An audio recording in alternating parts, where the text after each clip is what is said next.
बिस्मिल्लाहिर्रहमानिर्रहीम। अस्सलाम वालेकुम अज़ीज़ तलबा। आज हम आपकी जमात दहम की जो नई किताब है उसमें नज़्म नंबर 3 दर्रे खैबर की तशरीह करेंगे। शेर नंबर 1 है, इसके शायर हैं हफीज़ जलंधरी। शेर नंबर 1 है, न इसमें घास उगती है न इसमें फूल खिलते हैं, मगर इस सरज़मीं से आसमां भी झुक के मिलते हैं। अब ये जो शायर हैं हफीज़ जलंधरी ने, उन्होंने एक तारीख़ी मकाम दर्रे खैबर का ज़िक्र इस नज़्म में किया है। दर्रे खैबर पाकिस्तान के अंदर और अफ़गानिस्तान की सरहद से मुत्तसिल है। यहाँ के अफरीदी कबाइल को खराज तहसीन पेश किया जाता है कि दुनिया के फ़तह करने वाले बड़े बड़े फ़ातिहीन को भी यहाँ सर झुकाना पड़ा। जितने हमले दर्रे खैबर पर हुए शायद ही दुनिया के किसी शाहराह पर हुए हों।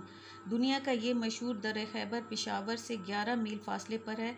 यहाँ बने तारीख़ी दरवाज़े बाब खैबर से शुरू होता है। इस रास्ते के दोनों तरफ तकरीबन 1500 फुट ऊंची पहाड़ी चट्टानें जो कि वीरान और नाहमवार हैं और इनके बीच नाकाबिले दरियाफ्त गार वाक़ हैं। ये दर्रा जंगी लिहाज से एक ऐसा कुदरती हिसार है कि इसे किसी जंगी हथियार से फ़तह नहीं किया जा सकता है। इसके अलावा ये एक अहम तजारती गुज़रगाह है। प्यारे अज़ीज़ तलबा, आप लोग इसके 17 अशार हैं, इस नज़्म के 17 अशार हैं और आपने हर तशरीह से पहले ये इसका दर्रे खैबर का यहाँ तक तारुफ़ जो है वो लिख देना है। जो भी आपको तशरीह की आएगी शेर की, जिस भी शेर की तशरीह आएगी, आपने सबसे पहले इसका यहाँ से तारुफ़ कर देना है। अब इस शेर की जो है तशरीह यहाँ से स्टार्ट होती है। शायर ने दर्रे खैबर की मंजर निगारी करते हुए कहा है कि अगरचे ये दर्रा तवील पहाड़ी सिलसिले पर मुश्तमिल है, एक वीरान और बंजर इलाका है, यहाँ घास और फूल तक नहीं उगते, लेकिन इसके ऊंचे पहाड़ इस कदर लंबे हैं कि आसमान को छूते हैं। दर्रे खैबर एक अहम गुज़रगाह है, यहाँ से अहम तजारती काफ़िले गुज़रते हैं। ये माजी में भी एक मशहूर तजारती रास्ता रहा है। मशहूर तजारती गुज़रगाह होने के साथ साथ पहाड़ी सिलसिले में घिरा हुआ है। बहुत से हुक्मरानों ने इस पर कब्ज़ा करना चाहा और कोई हमले भी किए, लेकिन मजबूत हिसार की वजह से नाकाम रहे। आसमान भी झुक कर मिलते हैं से मुराद ऊंचे पहाड़ी सिलसिले का है, यानी पहाड़ी सिलसिले का आसमान को छूना है। यहाँ है ना, मगर इस सरजमी से आसमान भी झुक के मिलते हैं, यानी यहाँ जो ऊंची पहाड़ी सिलसिले हैं वो आसमान तक जाते हैं। कितने ऊंचे सिलसिले हैं, इससे मुराद कि ऊंची पहाड़ी सिलसिले का आसमान को छूना। और दूसरा मतलब ये भी है कि कई ताकतवर हुक्मरान इस सरजमीन पर आकर पसपा हुए, यानी उनको शिकस्त हुई, उनको पीछे हटना पड़ा।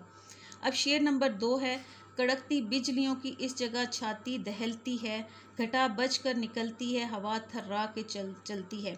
अब दहलना क्या होता है? कांपना, छाती सीना, घटा यानी काले बादल, और थराना लरजना। अब इसमें भी शायर हफीज़ जलंधरी ने वही एक तारीख़ी मकाम दर्रे खैबर का जिक्र इस नज़्म में किया है।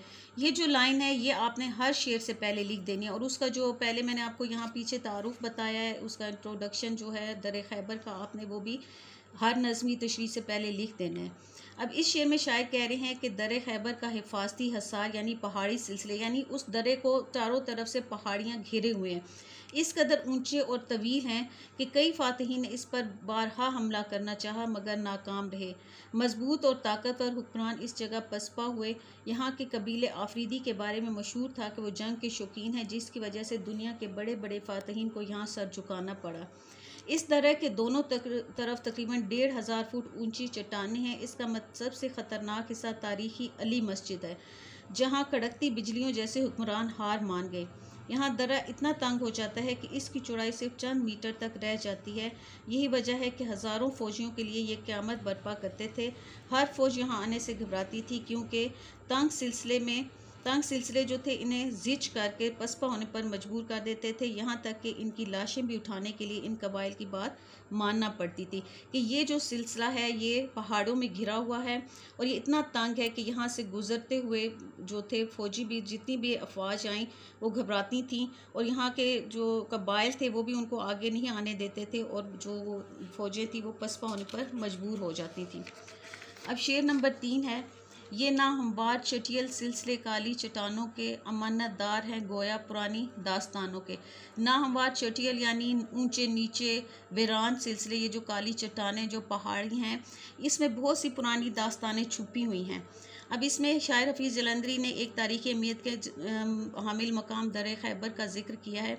हफीज़ जलंधरी कहते हैं कि दर्रे खैबर के तवील और ऊंचे नीचे पहाड़ी सिलसिले पुरानी कहानियों की याद दिलाते हैं। दरअसल ये इलाका तारीख़ी एतबार से अहमियत का हामिल है, क्योंकि ये एक अहम तजारती गुजरगाह था।